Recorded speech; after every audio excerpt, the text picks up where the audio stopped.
The fight begins. The big question. What was the Revolutionary War, and what were the causes that led to it? When news of the Boston Tea Party reached Great Britain in 1774, many people were shocked.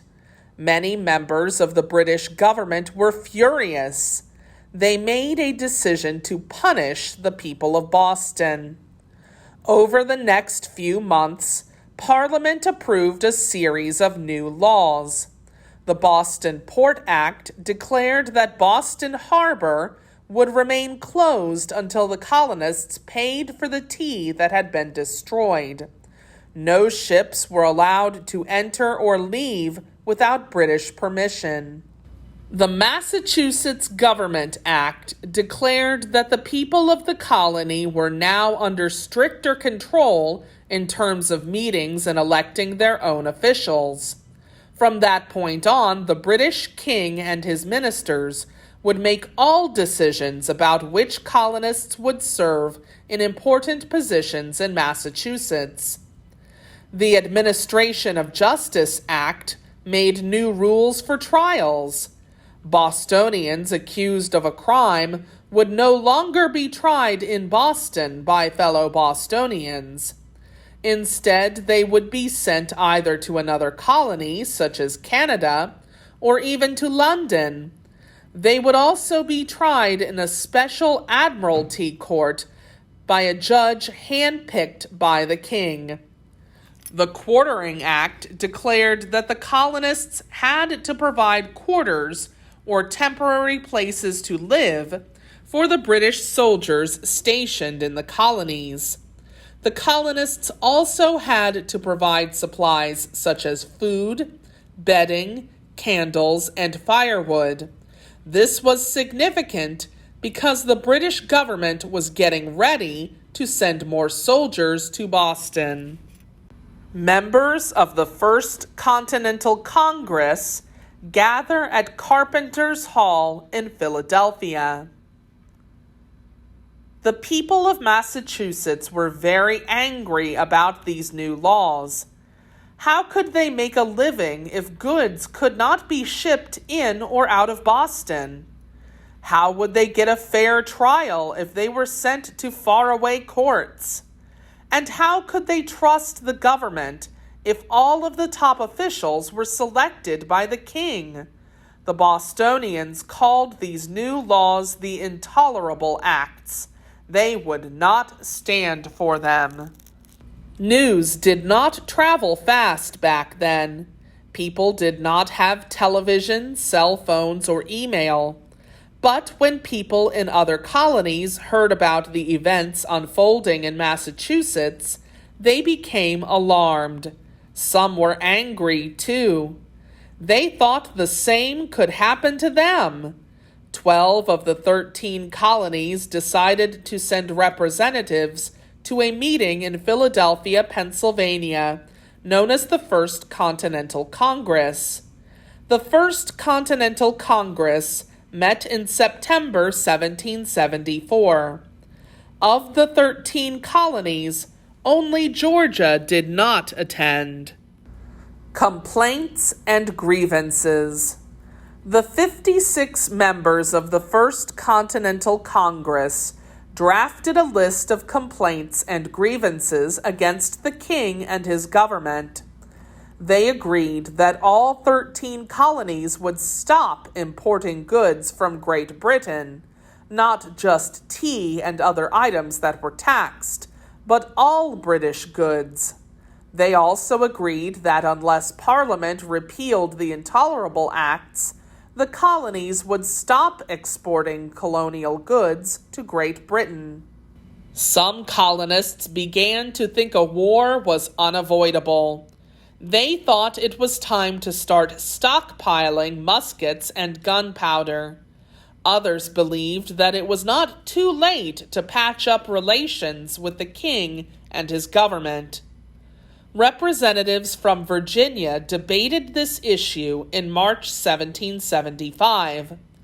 Several representatives argued that Virginia should do whatever it could to keep the peace and restore good relations with the king, but others felt that it was too late for that. A country lawyer named Patrick Henry proposed that it was time to stop talking about peace and to start fighting for liberty. Gentlemen may cry, "Peace, peace," but there is no peace. The war is actually begun. Our brethren are already in the field. Why stand we here idle? What is it that gentlemen wish? Is life so dear or peace so sweet as to be purchased at the price of chains and slavery? Forbid it, Almighty God! I know not what course others may take, but as for me, give me liberty or give me death. Patrick Henry. Many people in Massachusetts agreed with Patrick Henry. They were organizing militias, stockpiling guns, and preparing to fight. Some of the Massachusetts militiamen were known as Minutemen. These special troops were created to be ready to fight at a moment's notice. The British government knew that these preparations were underway. In response, they sent a large army to Boston. British generals were told to confiscate any weapons they could find. They were also told to find and arrest the biggest troublemakers among the Sons of Liberty, Samuel Adams and John Hancock. In April 1775, the British tried to capture some weapons that members of the Patriot movement had hidden in Concord, west of Boston. Approximately 700 British soldiers marched out of Boston on the night of April 18th, hoping to surprise the militia in Concord. But the Patriots were watching every move the British soldiers made. Patrick Henry addressing Virginia representatives. This painting of Paul Revere's ride was created more than 100 years after the night of April 18th, 1775. The scene depicted is not an entirely accurate account of what happened. However, it does convey the tension and drama of the events that took place that night. The Night Rider. One of the men keeping an eye on the British was Paul Revere. He had heard that the British soldiers were getting ready to march out to Concord. He knew that there were only two ways to get to Concord from Boston. One was to march there on foot. The other was to cross the Charles River in boats and then march the rest of the way. It was not possible to tell which way the British would go until they set out. Revere came up with a clever plan. He told a friend to hang lanterns in the belfry of the North Church in Boston. If the soldiers left Boston on foot, Revere's comrade was to hang one lantern. If they set off in boats, he was to hang 2 lanterns. On the night of April 18th, 1775, Revere's friend ran up to the belfry and hung 2 lanterns. Then Revere and several other patriots jumped into action. Revere got into a rowboat and rowed across the Charles River, right past a British warship. Once he made it across, he jumped onto a horse and set off along the same road the soldiers would be taking. Paul Revere and other riders, including William Dawes and Samuel Prescott, rode through the night to awaken the sleeping colonists. Paul Revere, well known for the popular cry, "The British are coming!" never actually spoke those words, let alone yelled them into the darkness. Today, historians believe it is more likely he quietly warned colonists The regulars are coming out. Paul Revere never made it to Concord that night, but he did ride to Lexington to warn Samuel Adams and John Hancock, who were wanted by the British and in hiding there. Because of Revere and the other riders, people who lived along the road knew the British soldiers were headed toward Concord. Hundreds of Minutemen grabbed their guns and prepared to defend their homeland. Lantern. Battle of Lexington. The shot heard round the world. It was April 19th, 1775. In Lexington, a town on the road to Concord, 80 militiamen lined up in formation. They had their guns with them, but they were not planning to fire on the redcoats. After all, a war had not been declared. Still, they knew there was a chance fighting might break out, and they wanted to be ready if it did.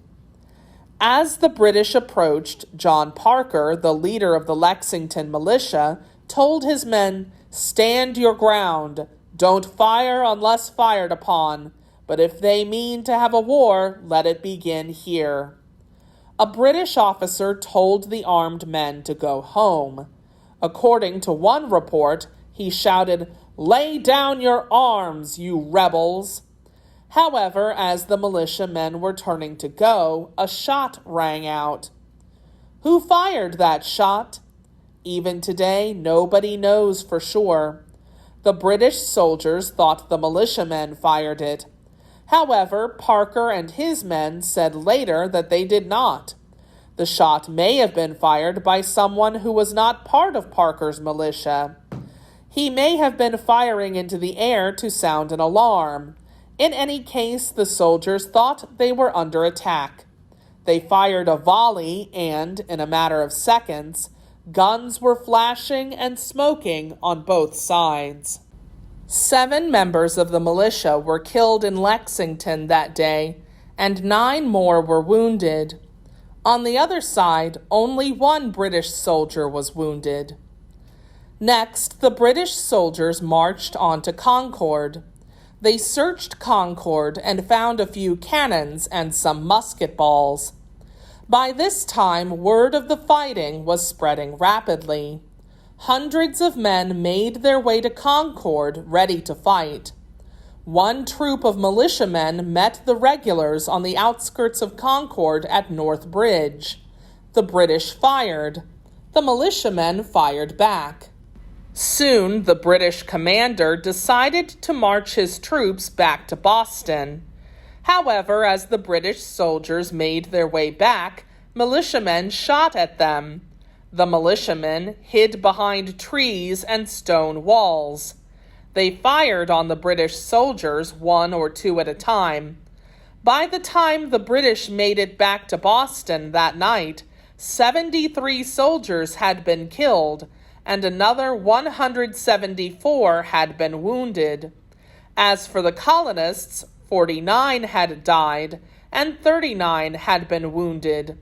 The colonists had stood up to the British, and the British had failed to capture Samuel Adams and John Hancock. There was no going back. The Revolutionary War had begun. Georgia stays home. Georgia was the only colony that did not send representatives to the First Continental Congress that met in Philadelphia in 1774. Though Georgians also opposed British trade regulations, many hesitated to join the revolutionary movement that emerged in the colonies. Many Georgians believed they had prospered under royal rule. 2 very important patriots. Samuel Adams. In 1765, Samuel Adams was elected to the Massachusetts Colonial Assembly and became the leader of opposition to the British government. As a delegate to the First and Second Continental Congress, Adams fought for colonial independence. Though Harvard educated, Adams was not part of the social elite who typically held government positions at the time. Several of Adams's acquaintances helped to give him a gentlemanly appearance, more befitting a political leader of the time. For his first trip to Philadelphia, one friend provided him with financial assistance, and another gave him the outfit he wore to the meeting. John Hancock. John Hancock's name tops the list of signatures on the Declaration of Independence.